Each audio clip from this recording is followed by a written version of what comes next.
Hello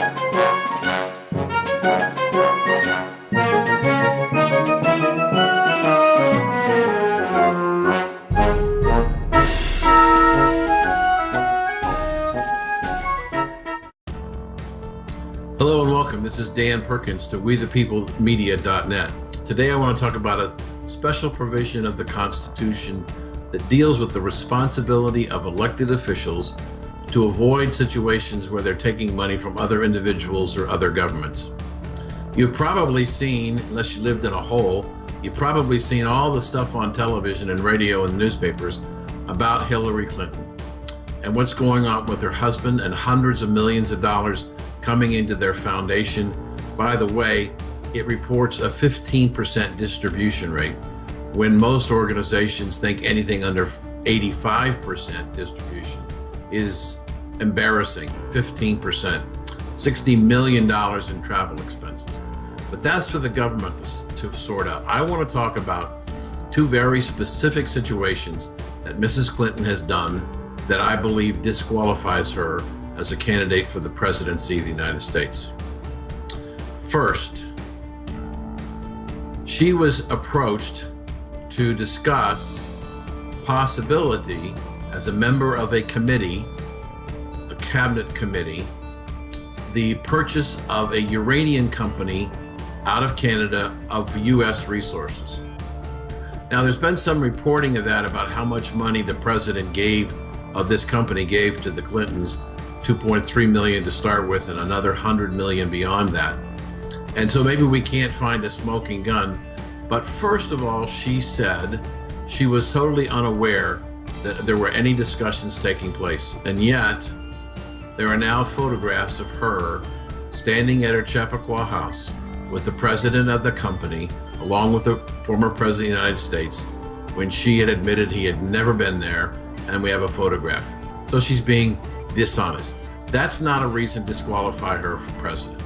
What is a reason to disqualify her is that when she sat in that committee meeting and they were deciding what's going to happen to this company who has 20% of the uranium reserves in the United States.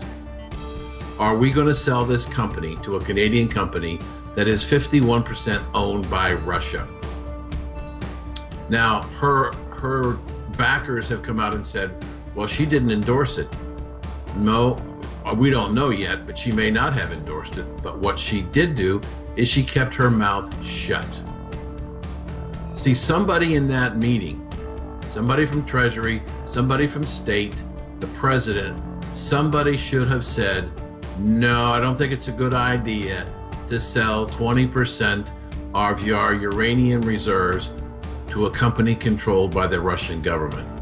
But nobody did, including Mrs. Clinton.